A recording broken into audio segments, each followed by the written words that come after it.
Amigo de los nonos, estamos hoy día, tenemos el gusto de estar con el doctor José Fuentes Rivera, que es el responsable de la dirección del Programa Nacional de Hemoterapia y Banco de Sangre. Espero haberlo dicho bien, doctor Fuentes. Sí, está bien, bien dicho. Es un gusto tenerlo acá con nosotros. Queremos saber todo lo necesario y todo lo que el pueblo y la gente tiene que saber sobre qué es, digamos, por qué donar sangre, por qué necesitamos la sangre en los hospitales, etcétera, etcétera. ¿Cuál es el panorama nacional de la donación de sangre, doctor? Bien, muchas gracias a ustedes por la invitación. El Perú es digamos, una pequeña mancha en Latinoamérica, porque a pesar de que hemos tenido un alto crecimiento económico en estos últimos veintitantos años, la gente no ha cambiado su forma de pensar. Siempre cree que sangre hay en los hospitales y en realidad la sangre está en la gente, en la población. Ese es el primer punto. El segundo punto es que se acuerda de la sangre solamente cuando un familiar o él necesita sangre. Ahí sí, desesperadamente busca. Y sin embargo debemos entender que la sangre todos los días las estamos renovando. Es decir, yo produzco 35 centímetros diarios y elimino 35 centímetros diarios. Entonces, en otras palabras, el donar sangre es un acto solamente formal, anatómico, fisiológico, en las cuales producimos y eliminamos. Si doy sangre, obviamente voy a producir mucha más sangre, ¿no? Eso es muy importante, pero también podríamos enfocarlo de otra manera. La responsabilidad social que debe tener toda la población por dar sangre, y lo segundo es que es una especie de seguro. Si todo el mundo donase sangre, ya no habría necesidad de estar solicitando que le den sangre, porque habría sangre en los bancos suficiente. Entonces, la responsabilidad social, el seguro de sangre que debemos de tener si todos donásemos, y lo tercero es pues la parte, digamos, altruista, ¿no? El servir, el dar.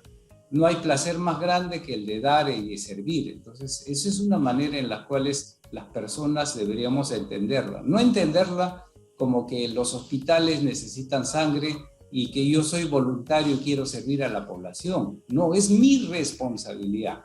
Si hoy me dan la sangre, mañana que necesite ya tendré para ser atendido cuando se requiera, ¿no? ¿Y qué porcentaje de la población es donante de sangre en forma habitual? No cuando necesite el familiar, sino que alguien que vaya a donar en forma voluntaria. Ya, acá tenemos dos cifras y componentes que son interesantes considerar. La OPS, la OMS dicen que para que haya suficiente sangre en una población, debe donar el 2% de la población. Si somos 32 millones, deberían donar 640.000 personas efectivas para que esas bolsas de sangre se atiendan. ¿Cuánto está donando en nuestro país? Están en el 1.03%. Es decir, ni siquiera llegamos a ese Estamos en la 2%. mitad. Exactamente. A eso se debe entender que el 100% de esos 2%, el 100% de ellos tienen que ser donantes por cariño, por amor, que se llaman donantes voluntarios, y no obligados, es decir, que la familia deposite sangre porque tiene que operarse. Y después, si pasa ese tema, ya no. ¿Cuántos de estos donantes voluntarios en Perú tenemos?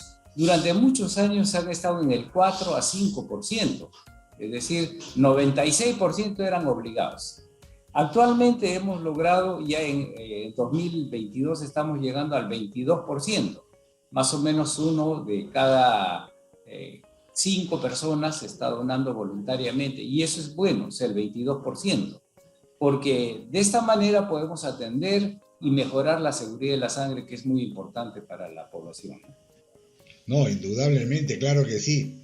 Es fundamental. ¿Y dónde se dona sangre? ¿Dónde puede ir una persona a donar sangre? Yo creo que eso es fundamental también. Sí, le cuento, esto es algo bien interesante.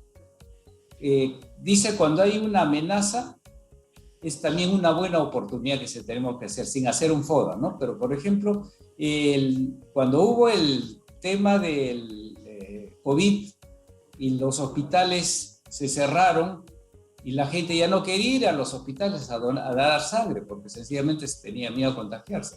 Entonces, esta amenaza nosotros la convertimos en una oportunidad, es decir, que los hospitales vayan donde esté la población. Y eso se llama para nosotros puestos de extracción hemática.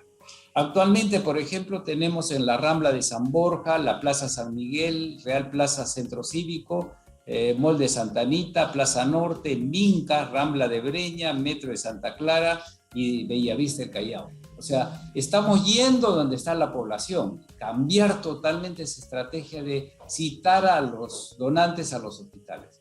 Los hospitales tienen que ir donde está la población. Y eso ha incrementado ese concepto de 4% a 22%. Ese es, digamos, un éxito que nosotros consideramos que como estrategia ha sido buena y la pandemia nos enseñó eso, ¿no? A ir donde está la población.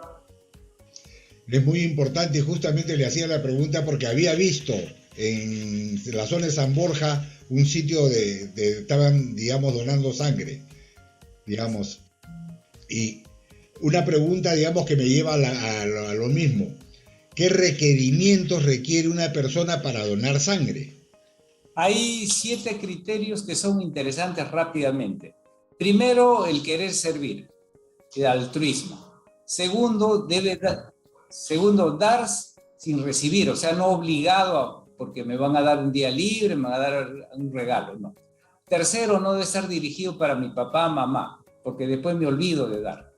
El cuarto punto es el más importante, es aquella persona que da permanentemente. Si da permanentemente ya no hay esa palabrita que se llama periodo de ventana, ese famoso espacio que decíamos en la cual podía estar enfermo, no. Si yo dono ahora, está negativo, vuelvo a donar en 3 meses más, obviamente ya no hay periodo de ventana. Entonces, el que dona permanentemente es aquel donante voluntario que da mayor seguridad. Luego, tiene que ser una persona consciente que una vez que da sangre, tiene que cuidar su salud, porque ya no debe buscar dónde contagiarse. Entonces, eso protege la seguridad de la sangre. El otro elemento es que ya tiene que conocer todos los criterios de la donación. Por ejemplo, que donar sangre no engorda, por ejemplo, que si es una dama, sí puede comer algo de hierro durante esos 3 días después de haber donado, y eso le va a compensar, porque las damas, como saben, fisiológicamente a veces tienen menos cantidad de hemoglobina. Y el último concepto es, lo que buscamos, es la fidelización. Yo dono ahora y siempre voy a donar. Si esos 7 conceptos se juntan, obviamente el país va a salir adelante. La cultura no solamente es educación, la cultura también es responsabilidad social y el dar y servir. Interesante y fundamentales todos esos datos que ha dado, doctor. ¿Y cada cuánto tiempo puede una persona sana totalmente donar sin ningún problema para su salud?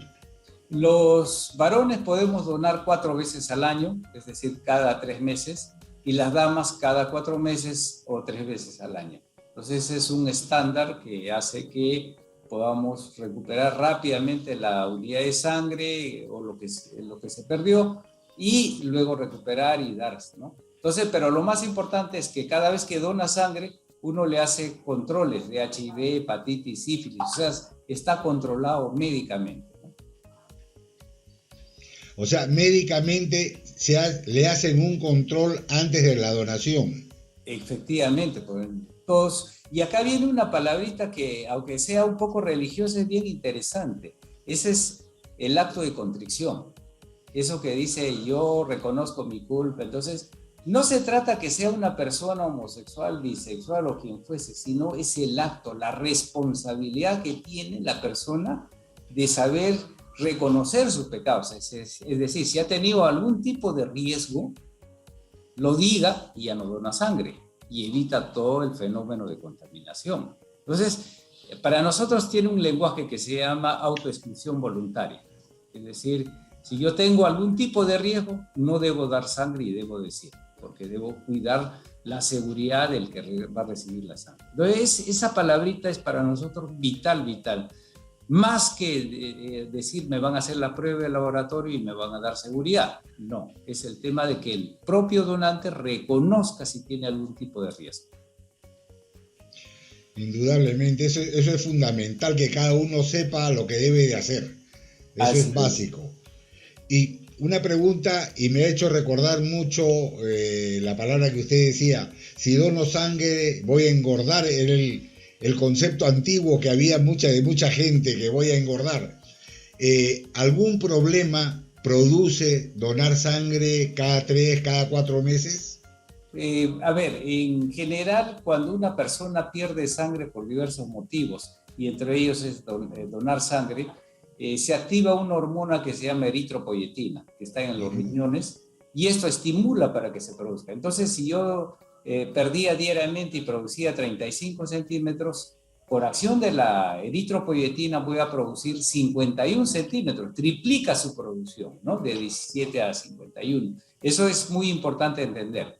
Pero obviamente, si soy una persona que estoy haciendo dieta y soy donante permanente, obviamente la dieta puede limitar nutrientes, entre ellos el hierro. Entonces, en damas se recomienda, por ejemplo, utilizar algún componente férrico, pero básicamente puede ser ingerir carnes rojas, ¿no? Y eso es suficiente, ¿no? Lo que pasa es que la dieta a veces son vegetarianas y no comen hierro, y eso es otro problema.